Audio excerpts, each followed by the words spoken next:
Let's go straight to my next guest, Conservative MP, Shadow Foreign Minister Andrew Rosindell, live from the Conservative Party conference. A very good morning to you, Andrew. Good morning, Julia. Thank you very much indeed for joining us. Lots to talk about with you, about the party conference and indeed what's been going on around the country. Just first of all, your reaction to the big story of the day, the Prime Minister calling on students not to take part in what he's called un-British protests, which are taking place on the day of the anniversary of the October the 7th Hamas massacre. Well, I think it's shocking that anyone would show such disrespect on this tragic anniversary. The fact is that 3 years ago we saw the tragic murder of innocent people, and we should be reflecting on that rather than protesting. I think, frankly, Julia, people are sick and tired of these protests in London. We believe in free speech, yes, but these people are actually abusing our freedoms, and so I think it is time for these people to reflect on the offence they're causing. Would you ban them from taking part in these protests? So I think that I don't like banning things in this country, but there are times when there has to be restrictions. Now, you know, one idea is to say, look, you've already had 10 protests in the last month in that location, send them somewhere different. They don't have to be in the same place at the same time. So there are ways of dealing with this. I don't particularly want to call for a banning of any legal protest, but it is getting to a point where you wonder whether these people are acting legally, because they're effectively calling for the obliteration of Jewish people, and they are expressing the kind of hatred that I thought this country would always stood up against. So I am concerned about it, and I think a tougher line with these protesters is definitely needed. Now, Conservative Party leader Kemi Badenoch has done a round of interviews today. She was speaking on Sunday. We had the Robert Jenrick, the Shadow Justice Secretary. He is speaking today, along with Chris Philp, the Shadow Home Secretary. But it seems to be what's happening outside the news, outside of the conference chamber, that are actually making the news in terms of the Tories. One is a poll showing 2 in 3 Tory party members want a pact with reform at the next election, plus 20 Tory councillors announced as defecting to reform today. But also Robert Jenrick, I say the Shadow Justice Secretary, and his comments recorded, sent to The Guardian, I would have thought probably by Robert Jenrick, if he has any sense, about walking through Handsworth ward in Birmingham and saying he'd not seen another white face, and criticising the lack of integration. Is this a bid by your Shadow Justice Secretary to appeal to many of those people who would otherwise defect to reform? So I agreed with everything Robert said. I listened to the full statement that he made on that recording, and frankly, if you listen to the whole thing, it's perfectly reasonable. I agree with every word he said as well. Immigration, I thought you would. The fact is, immigration only works if those who are coming to this country integrate into our society, become British and accept our laws, our values and our customs and traditions. If you don't do that, and if you live in almost ghettos, I think that's very divisive, and I don't think that's the way we do things in Britain. So what Robert has highlighted is what the vast majority of people are thinking in this country. Now, do you want me to address the other issues you made about reform and having a pact? Because I've actually spoken about this myself this week. You said earlier that 2/3 of Conservative Party members, was it? Yes. That wanted a pact with reform. Some 600 polled. So I'm one of those 2/3. I 100% believe that this country is too precious to risk handing this over to another 5 years of left-wing socialist government, maybe propped up by Liberals, SNP, Plaid Cymru, Jeremy Corbyn's lot. Frankly, that's too much of a risk. I'm in politics because I love my country, and the Conservative Party has always, I believed, been the party of the nation and put this country first. So we have to do it again. So this time, we may not be able to govern on our own, funnily enough. After 14 years and 5 prime ministers, people have rather had enough of us, and they voted us out last year, and they're still angry. They haven't forgiven us for the failures of those last 14 years. So surely it's in Britain's interests to work together with other like-minded parties. And if it means working with Nigel, who's a good man, let's work with him, let's work with Reform.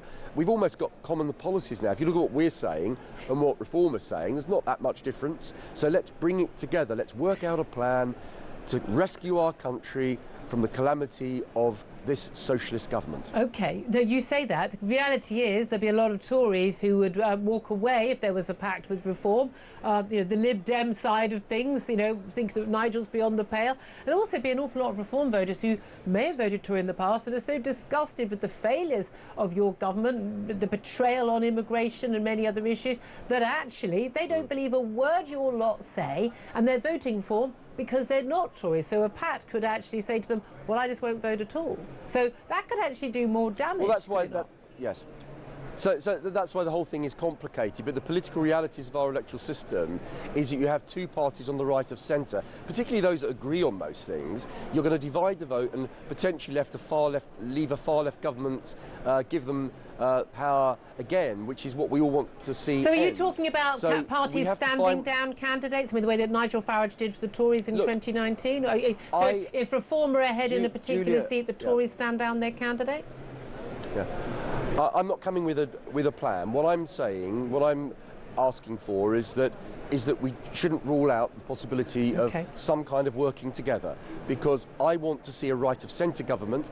I think our country's too precious to have this divide on the right which delivers a far left government which is doing so much damage to our country. OK, and are you thinking of defecting? I'm sure I've asked you before, but word is you're on defection watch. Oh, am I? OK. So I think, as I've said already many times, I think it's not about me. It's about the entire Conservative Party. Perhaps the entire Conservative Party and Reform should defect with each other so that we actually get this country back on the right track again, because I think that what Reform is saying, in the main, makes a lot of sense. And funnily enough, we're saying similar things. We're almost aligning on policy. Yeah, but the thing is, the Tories, you're saying similar things. I mean, by the way, that wasn't a denial. I noted that.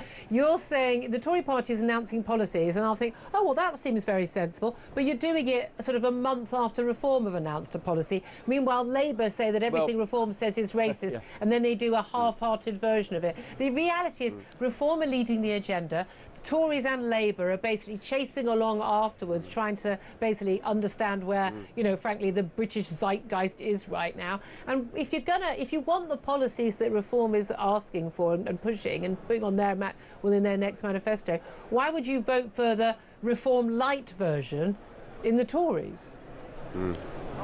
Well, it's a fair point, and that's why so many of our core voters have deserted us. Yeah. And I understand why, because we disappointed them. And let's face it, all the policies we're announcing this week at conference, which are brilliant, and, I say to my leader, Kemi, thank God we've speeded this up and actually coming out with clear policies now, because waiting till the election is too late. We have been waiting a long time. Ideas, but I just wish we'd done it in government. I wish in those 14 years we had been a lot more radical. We should have done a Margaret Thatcher and actually gone in, sorted the country out, repealed all that Blair legislation, dealt with the immigration problem, which we didn't do, yet we promised to do it. We should have sorted out the public services, and we shouldn't have had all those crazy lockdowns, because that's what's led to the economic problems we have today in the main. Indeed. So, I'm one of these Conservatives, as you know, Julia, who's always spoken out for these things. You and have. I just disappointed my own party. We didn't do it in government, but at least now we are aligning on the right, and the next stage is to win the election, somehow get a right of centre majority, get rid of Keir Starmer, get rid of the Labour Party, and stop the calamity of a progressive left-wing government which would do so much damage to our country. OK, right, just finally, now you're appearing to be very friendly and smiley today from Manchester, but Gary Neville, the football pundit, former football captain, has blamed angry middle-aged white men who fly the Union flag and the England flag for basically causing division in this country. He was speaking, bizarrely, after someone who very much was not an angry middle-aged white man, who basically tried to storm into a synagogue to kill Jews. Are you an angry middle-aged white man, and are you partly responsible for causing division in this country?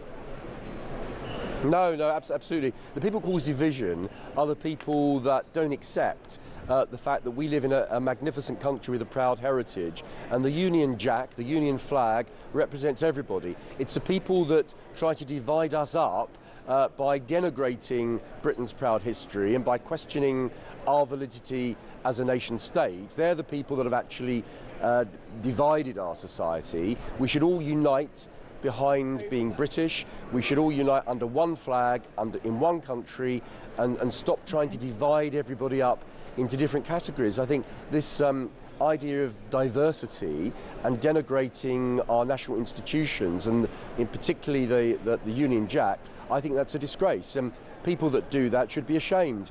We fought this country, my father, my grandfather, so many people in the past fought under that flag so that we can live in a free society. And those that denigrate the Union Jack should be utterly ashamed of themselves. Andrew Rosindell, I have to leave it there. Conservative MP, Shadow Foreign Minister, thank you. Joining us live from Tory Party conference. Russell Quirk, Reform Councillor now.